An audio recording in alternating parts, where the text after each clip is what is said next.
Good morning, everyone. This is the investor briefing explaining the AA3 P1 ratings for Hextar Global. Thank you for joining us today. My name is Karen, and joining me later for the Q&A session will be Mr. Tong Manwai, our head of corporate ratings. So this is the outline for the webinar today. I'll start with the group overview before diving into the key rating drivers, moving on to the credit outlook and also some noteworthy covenants under the Sukuk. So just an overview of Hextar Global. So Hextar Global is a combination of the businesses under Halex Holdings as well as Hextar Chemical Sdn Berhad. So both of these entities started their agrochemical trading businesses back in the 1980s before Hextar Chemicals ventured into the production later on that decade. So Hextar Chemicals is founded by Dato' Ong Soon Ho, which is currently the non-executive, non-independent vice chairman of Hextar Global. So in 2019, Hextar Chemicals was injected into Halex, and the group underwent a name change to the Hextar Global that we know today. So besides agrochemicals, they also expanded into specialty chemicals via a string of acquisitions in 2021. And last year, they acquired some durian processing and trading businesses under PHG Group late last year. Despite the acquisition, agrochemicals and specialty chemicals remain as the core businesses of the group. And currently, the founder's son, Dato' Eddie Ong, is the largest shareholder of the group at about 63%, held directly and indirectly via the family vehicle Hextar Holdings. Dato' Eddie Ong actually holds stakes in 8 other listed companies involved in various other industries like fertilizer, property, healthcare, and so on. But he, in terms of day-to-day operations, is left to the management team of Hextar Global, which is very experienced. But Dato' Eddie Ong plays a wider role in terms of setting the strategies for the overall group and identifying acquisition targets. So if I move on to the rating drivers, the AA3 P1 ratings assigned to Hextar Global considers these key rating drivers. Firstly, we acknowledge the notable position it has in the local chemicals sector, and also its very wide product portfolio supported by R&D capabilities. And the rating is also anchored by very steady debt coverage ratios that the group has displayed. And moderating the ratings would be the limited debt headroom after the acquisition and also the drawdown in debt for working capital last year. We acknowledge that the financial profile is also less predictable given its acquisitive stance. And last but not least, it is somewhat exposed to some of these forex cyclicality in terms of its end markets and also fluctuating input costs. So firstly, in terms of its position within the chemical sector, on the agrochemicals front, they manufacture a very wide range of herbicides, insecticides, and fungicides. And it is one of about 55 agrochemical firms locally. Despite the number of players within the sector, the management estimates that it commands about 30% share of the domestic generic agrochemicals market. So if you look at the slide here, we have compared the agrochemical segment revenue and asset base of Hextar Global with some of the other listed agrochemical players. And you can see here that with revenue of about 350 to 400 million per annum historically, and an asset base of about 340 million, Hextar Global is one of the more notable players. It is smaller than the closest peer, which is Ancom Nilex, who also produces active ingredients that goes into pesticides. But it is substantially larger than another player, Pro, in terms of products, profitability, and also scale. And on the specialty chemicals front, it acquired a string of specialty chemicals companies back in 2021, some of which are listed here in the slide. And these companies are brownfield companies that are cash flow generating and profit generating at the onset. They all have long operating track records within their respective segments, ranging from 8 to as long as 37 years. And typically, Hexter Global retains the existing staff and management team of these respective acquired companies to ensure the smooth running of operations. We also understand that there is an integration team at the group level to facilitate the integration process of these acquired businesses into the Hexter Group. Um, in this table, we have compared the specialty chemical segment of Hextar Global with some of the standalone listed chemical peers listed on the local stock exchange.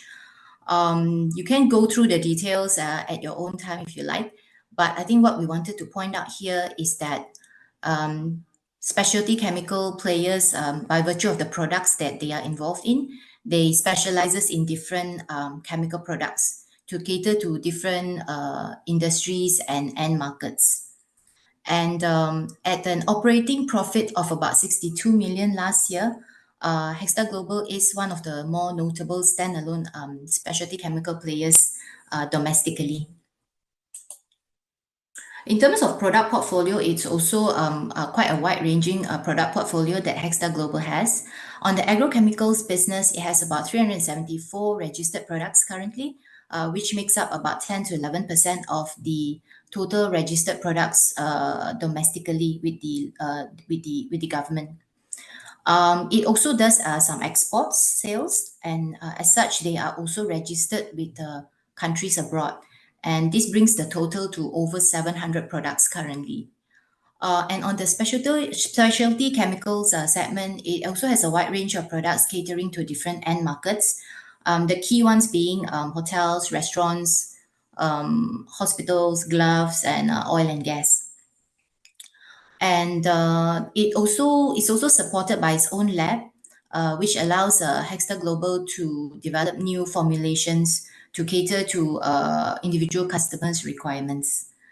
And some products like the ones under Nobel Synthetic Polymer, which is one of the acquired specialty chemical company that caters to the glove industry, they actually come with proprietary formulas, and the products are actually patented. Debt coverage ratios historically have been steady and is expected to remain so. Admittedly, the funds from operation debt cover, or FFODC, dipped to 0.17 times in 2021, as you can see here, after the debt-funded acquisitions of the specialty chemicals company that year. But it came from a position of strength at close to 0.9 times back in 2020. And in 2022, when upon full year contribution from the acquired businesses, we can see that this ratio rebounded quite quickly to 0.3 times in 2022. And last year, there was a slight dip in this ratio to 0.26 times as it drew down on working capital for its business towards the end of the year, and only benefiting from a 2-month contribution from the durian business. If you look at the chart here, we have compared the 3-year historical average of Hextar Global's FFODC against some of the AA3 rated peers. So historically, in terms of the average FFODC, Hextar Global's FFODC is stronger than most AA3 rated entities. And going forward, we do expect this ratio to stay at about 0.3 times. These are some of the key assumptions that we have adopted in arriving at the financial forecast. So in terms of revenue growth, we have assumed about 8 to 10% growth for the agrochemical business. Due to the low base effect, in the last 2 years, the segment's performance was affected by weaker herbicide selling prices. So we are assuming the segment to return to historical revenue levels of about 400 million by 2025. For the specialty chemical business and also the durian business, there will be a spike in 2024, given the full year contribution from the acquisitions that materialized last year. But in 2025, we also expect the revenue growth for these segments to be at 8 to 10%. In terms of OPBDIT margins, we are expecting it to come in at about 14 to 15%. This is a tad lower than the actual 19% margin that we saw last year. And this has factored in some potential dilution from the durian business. But nonetheless, the durian business in the 2 months that they have contributed to Hextar Global's performance last year, the margin was at a better than expected 24%. On the working capital front, we are expecting it to be as per historical norms, assuming that the durian business will not move the needle too much as per guided by the management. And in terms of future acquisitions, we are expecting it to be within existing businesses, with debt funding to be balanced by accretive profit and cash flows. A key moderating factor to the rating is the limited debt headroom currently due to the expansion and also the spike in debts for working capital last year. So if you look at the green bar, debts more than quadrupled in 2021, from about 60 million to 270 million in 2021 to fund the acquisitions of the specialty chemical companies. And last year, there was also a spike in debt levels to about 420 million due to working capital for its businesses, including the durian business. And correspondingly, gearing is at 1.6 times, compounded by a sizable merger deficit reserve, without which the ratio will stand at 0.55 times. Another supplementary leverage ratio that we look at, which is the debt to OPBDIT ratio, is still seen to be fairly healthy at 3.33 times last year. So in terms of the gearing ratio versus the other AA3 rated peers, the Hextar Global's gearing ratio is higher than the other peers, AA3 rated peers. But going forward, we expect the gearing to ease to 1 to 1.4 times in this year and the next, as the proceeds from the initial 300 million drawdown on the Sukuk program is to be used for refinancing. So we do expect debts to plateau and ease. And on the back of this assumption, debt to OPBDIT ratio is also expected to improve to 2.4 to about 3 times over this year and the next. This will take into consideration the full year contribution as well from the new acquisitions last year. In terms of the financial profile, we do acknowledge that it can be less predictable due to its acquisitive stance. And this may continue as the group remains on the lookout for acquisition opportunities. The durian business is new to the group and also outside of the traditional chemical businesses. So it does present some new challenges that may be unfamiliar to Hextar Global. But nonetheless, the existing management of PHG will be retained as per historical practice to ensure the smooth running of operations.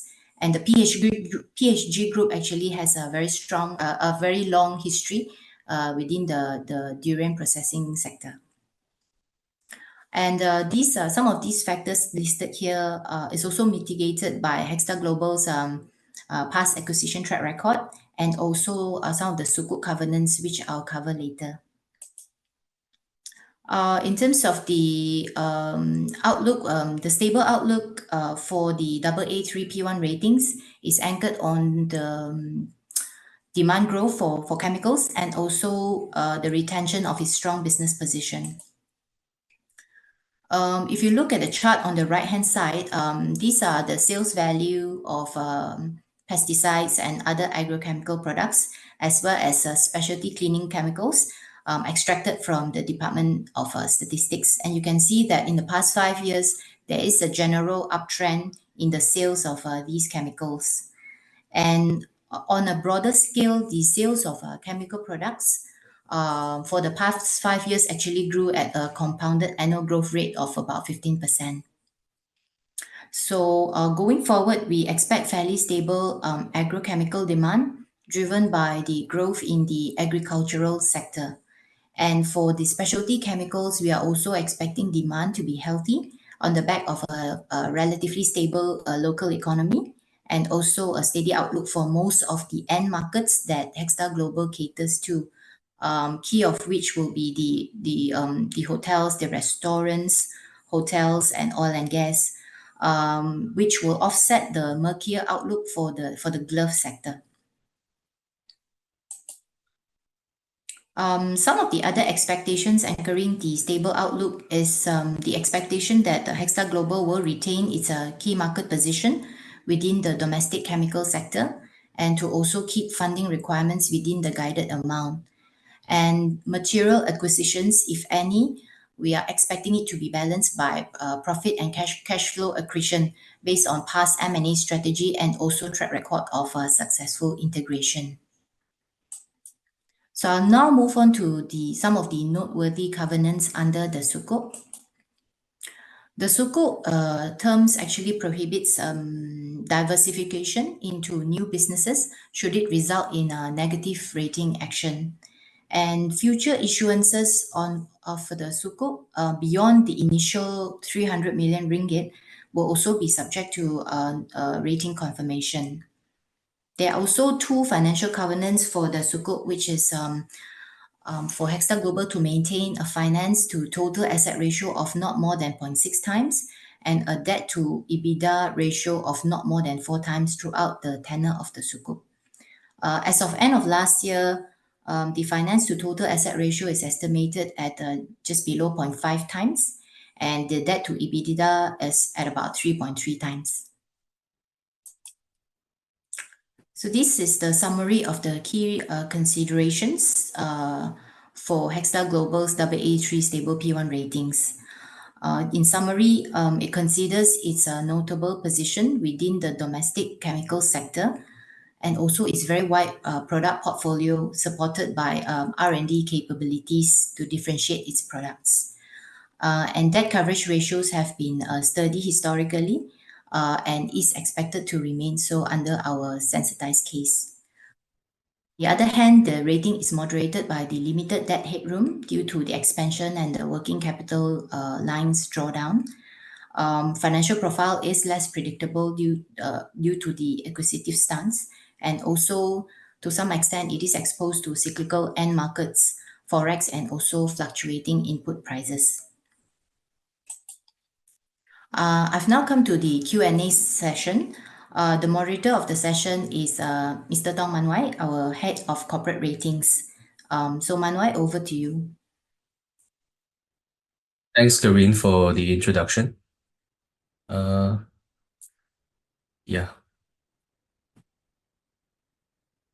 Good morning and welcome everyone to our Q&A session within today's webinar.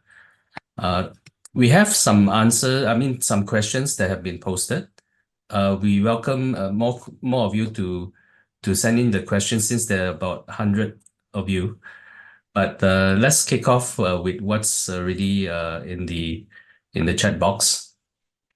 The first question is on the debts and gearing levels. When the coming 300 million issuance to be issued, the first question asks whether there will be no change in debt levels projected. So I think our expectation is that the 300 million issuance will be used for refinancing. So debt level will be relatively steady this year before easing next year. And this will be upon full contribution of new acquisitions that were done last year, and of course the organic growth of existing businesses, which will come in to help pare down the debt level. Another question on debt levels, I think is pertaining to how much additional debt can the ratings accommodate. Will you be able to provide some color to this? I think at the moment that headroom is seen to be limited because of the drawdown in working capital lines last year. So if you look at the debt to OPBIT ratio, it's already standing at about 3.3 times, which is quite close to the downward trigger of 3.5 times. So at the moment, we will say that the headroom is limited until the group is able to enjoy the full contribution from the acquisitions that were done last year.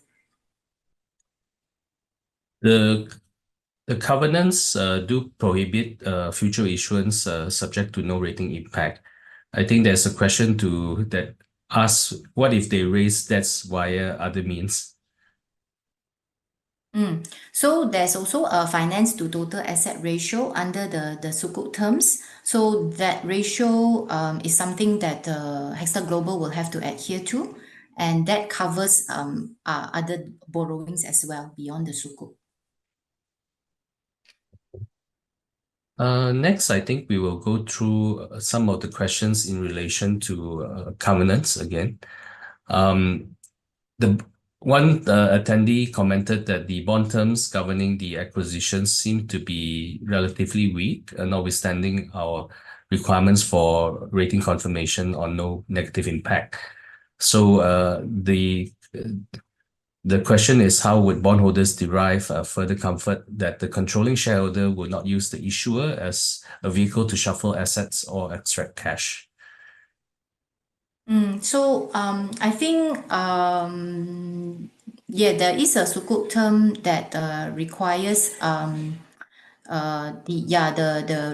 any further acquisitions or diversification into new businesses rather to be subject to rating confirmation.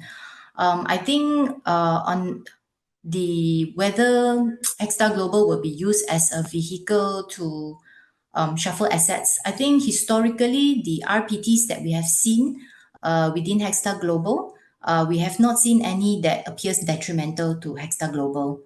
On whether there will be extraction of cash, I think there's no fixed dividend policy at the moment. So, of course, that's something that we will watch out for. But historically, the dividend payout has been rather high at above 50%. But going forward, we are expecting about 30% payout ratio under guidance from the management. Okay. Another question on with a similar concern on how will the covenant on business diversification be upheld? And if they proceed with an acquisition that leads to a negative rating action, what will be the recourse for bondholders?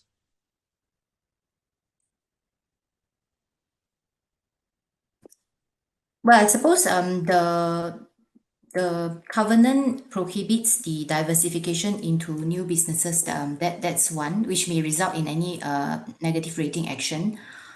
So I think at least there is a covenant that allows some check and balance for future acquisition that is beyond the traditional core businesses.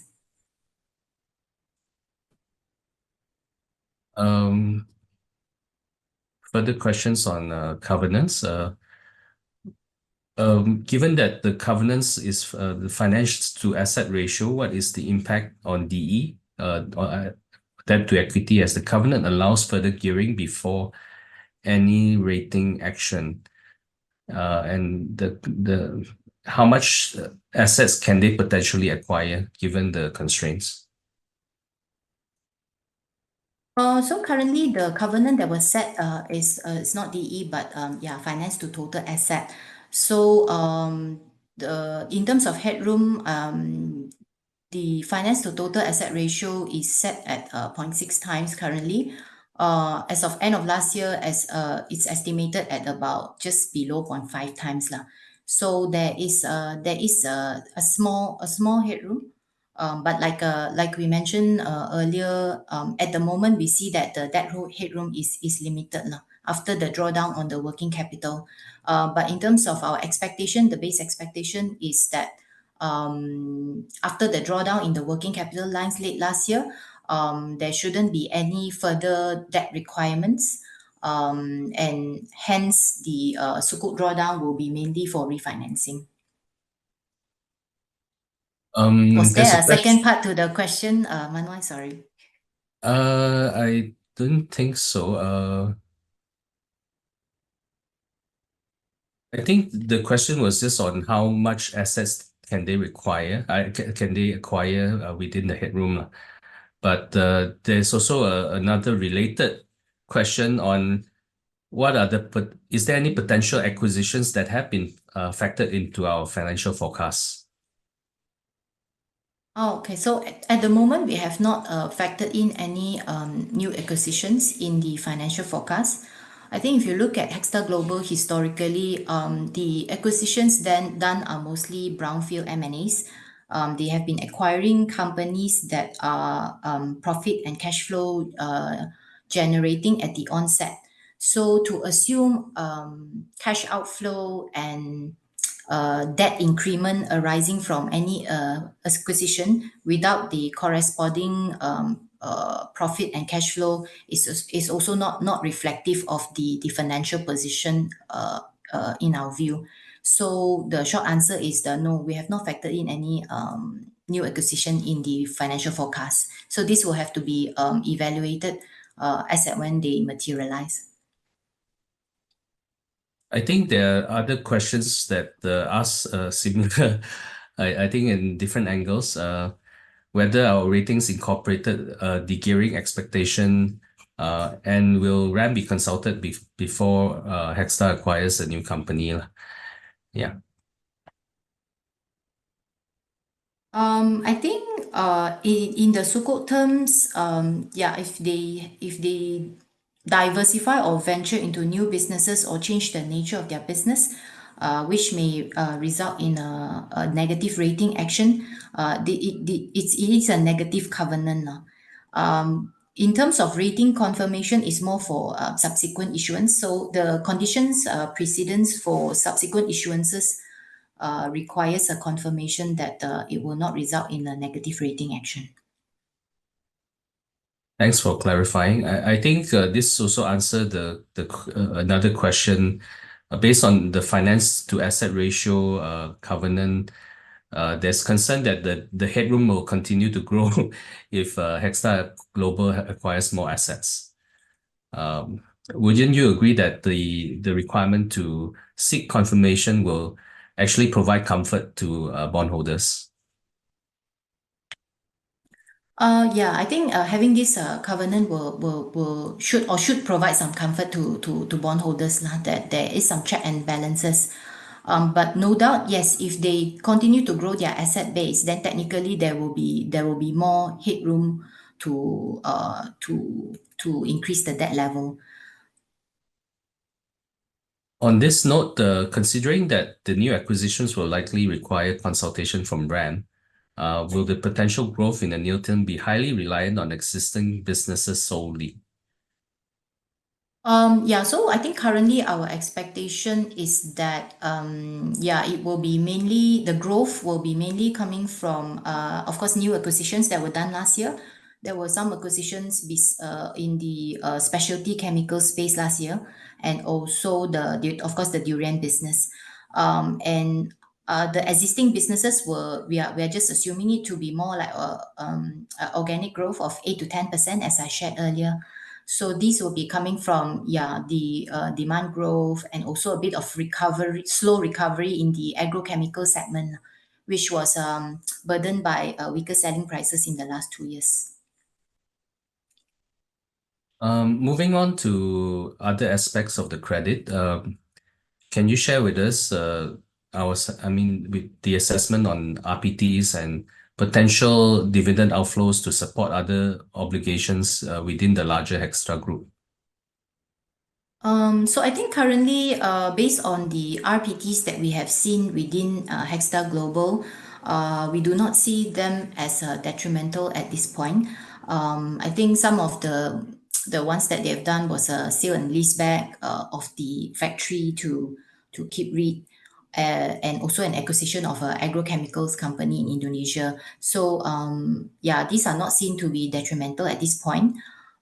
In terms of dividends, I think, yeah, as mentioned earlier, there is no fixed dividend policy, so it is something that we will watch out for.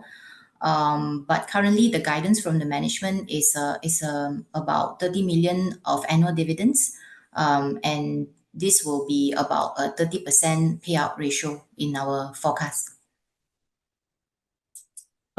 There's a question on our rating approach.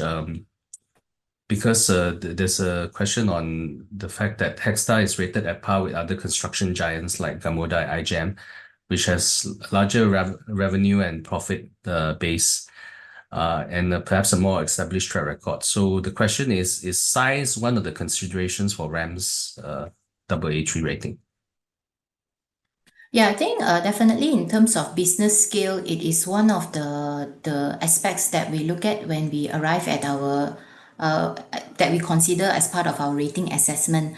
The reason why they are rated at par is that despite the seemingly smaller scale, but if you look at the debt coverage ratios that Hextar Global has displayed vis-a-vis some of these construction giants, it is actually far superior. So in our view, this will help to offset the smaller scale vis-a-vis some of these players. So if I were to recap, I think historically the FFODC for Hextar Global is at about 0.25 times, whereas for some of the construction giants, as some of you may have tracked, it is usually at just about teens lah, or lower teens actually. There's a question on the intention to refi the bank loans with the Sukuk, whether the relationship banks are not comfortable with Hextar. So perhaps you can share with the audience what's the motivation for Hextar coming to the Sukuk market. Okay, I think the management shared that basically the intention to establish the Sukuk program is just to have a longer term financing that is readily in place in the event that there's any acquisition opportunities that may arise. So I think that's the main intention that we gather from the management.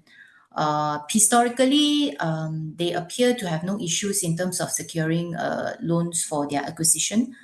So I think currently they even have some acquisition loans with several bankers, which they will usually try to repay within 5 to 7 years from the acquisition.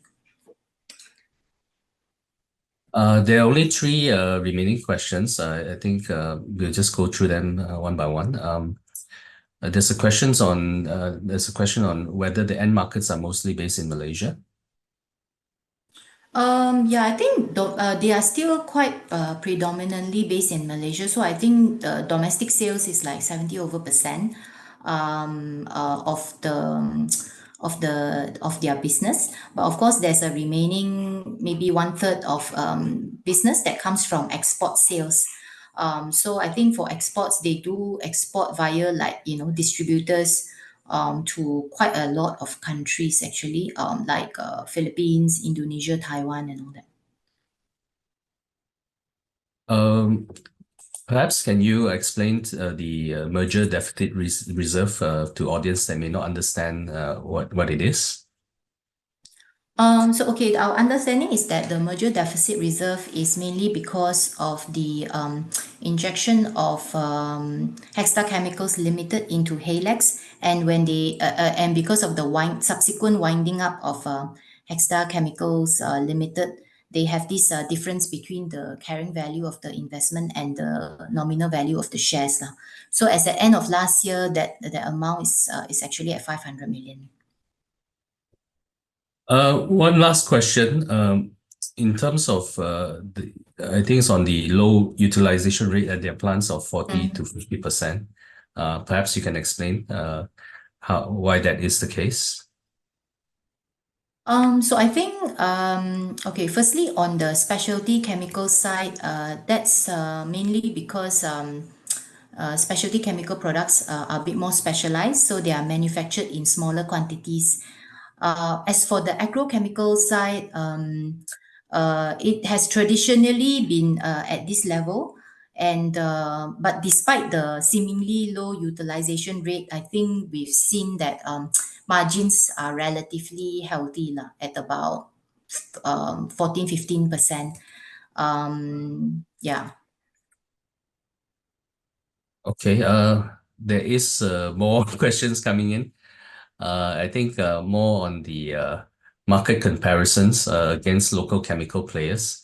There's a question on competition from foreign players, whether there's any, and whether Hextar will be able to defend its market share. Yeah. So I think definitely if you look at the local agrochemical sector, we understand that actually there is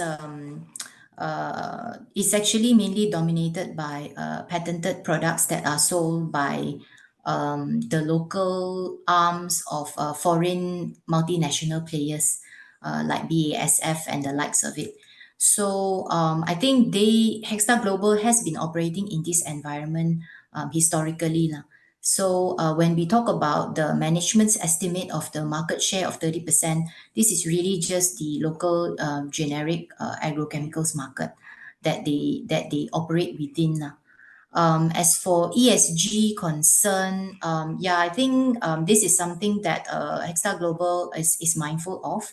So I think they have put in place some policies, and they also try to with their aid of their own lab. I think they are also trying to develop more like eco-friendly products to cater to the your rising ESG concerns, like you put it. Another question is on market share, as on the management's estimate of a 30% share.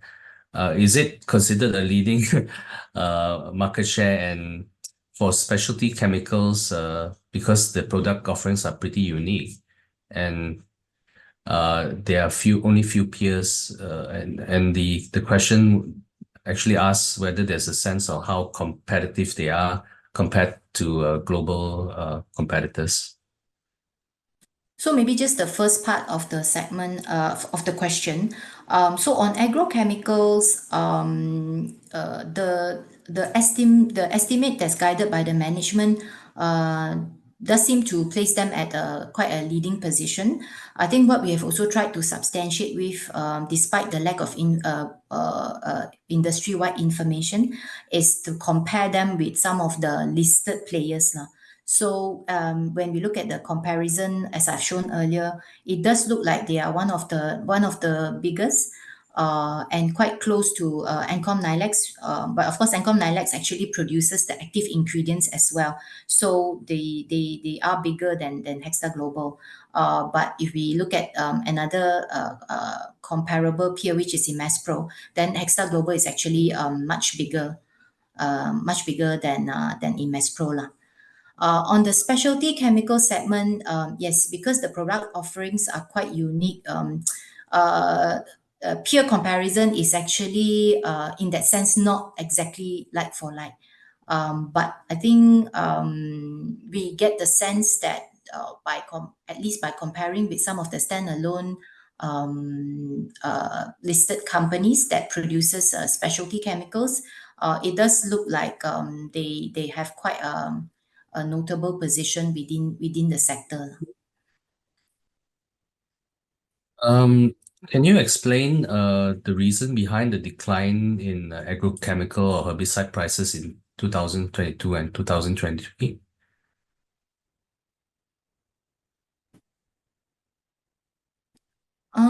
Okay, so I think there is in terms of the agrochemical prices, I think it's partly an effect of the pandemic, which actually raised the prices back in 2021 and 2020 and 2021. So as the capacity or supply constraints were increasingly addressed when pandemic restrictions were lifted, we saw a weakening in prices in 2022 and 2023 lah.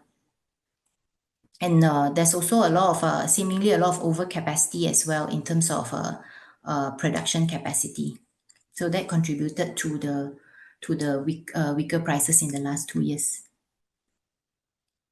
The next question is on FX risk exposure, and how do we see them having an impact on earnings, and what are the steps that have been taken by the company to mitigate forex risks?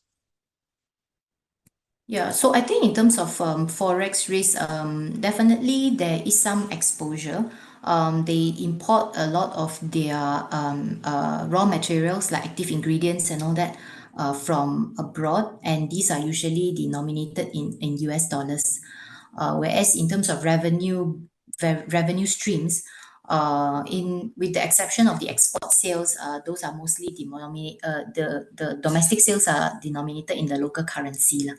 So, but despite that, I think on the agrochemical segment, the management has shared in terms of how the industry operates on this um, cost plus basis pricing, whereby in terms of the selling prices, they will be determined at the point of order, and they will be able to usually pass on some of these increases with a time lag of about 3 months lah.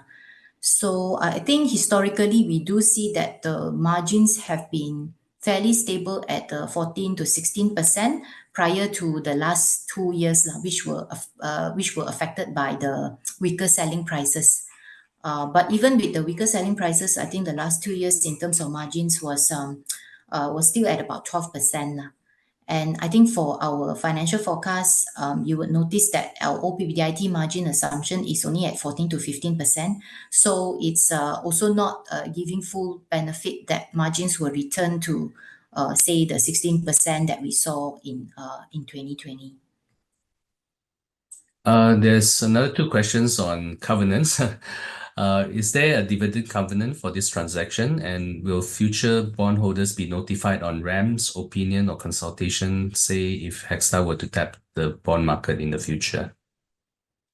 So I think in terms of dividend, the covenants for the Sukuk states that Hextar Global shall not pay dividends lah, unless some of the conditions are complied with, and one of it is actually the finance to total asset ratio. So that is on dividend, and the other one was, will future bondholders be notified? Yeah, so future issuances, there is a condition precedent for subsequent Sukuk issuances, whereby it will require a confirmation that the subsequent issuances will not result in a rating downgrade or a negative outlook to be placed on the Sukuk. Thanks, Corinne. I think this dividend covenant and also the requirement for rating confirmation would actually provide some comfort in terms of concerns over dividend extraction and also diversification of the company going forward. Yeah. There's a question on RAM's rating triggers on the downward, whether we have a DE ratio specifically that we are looking out for. So currently, no. I think if you look at the rating triggers for downward rating action, we have included FFODC of below 0.2 times or debt to OPBDIT of above 3.5 times as the financial triggers for downward rating action. Of course, we also have to look at the business angle as well, not just the financial triggers. I think other factors that will affect the ratings will be, if they show that they cannot maintain the market position, or if they deviate from the way they have done the M&As in the past, or any aggressive leveraging without corresponding profit and cash flow generation. So all those will actually result in a downward pressure to the ratings. Thanks for the clarification. One last question. Does RAM have a rating cap for companies in a cyclical industry? So I don't think we have a hard cap on companies in a cyclical industry, but definitely it will be taken into consideration when we assign the ratings. But for Hextar Global, actually, we feel that any exposure to cyclicality in the end markets is also mitigated by the fact that like their specialty chemical segment is actually catering to quite a wide range of end markets lah. So this will mitigate the cyclicality part. And on the agrochemical segment, no doubt it is exposed to the agricultural sector, which tends to be quite volatile. But because it is a smaller cost component for plantation companies, the agrochemical demand we feel is unlikely to be as cyclical, or as tied to the cyclicality of the sector lah, compared to, say, fertilizer application. Okay, just one last question to close the session. How does Hextar stay competitive in the long term with a cost plus model, and whether there are concerns of a new competitor coming in and offering a lower price to to to Mm. to get market share? So I think, of course, in any industry, entrance of new players are cannot be totally discounted lah. But we just have to take into consideration that for the agrochemical sector specifically, any new entrants will have to contend with the regulations. It's a highly regulated industry, so there's a lot of requirements by the Malaysian Pesticides Board on data on pesticide residue or toxicology and things like that. And any new entrants will have to also contend with product registration processes and all that, which could take a few years.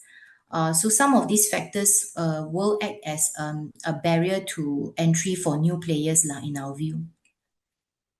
And how do they stay competitive? I guess it's true. I mean, they already have a leading market position. So I guess in terms of procurement of raw materials is something that they quite actively manage, because at the end of the day, a lot of the cost structure is actually on spent on raw material procurement. So there's a active monitoring of prices of these products, which are usually sourced abroad. So they do have to take positions to secure these raw materials at the right time to try and, I suppose, increase their margins.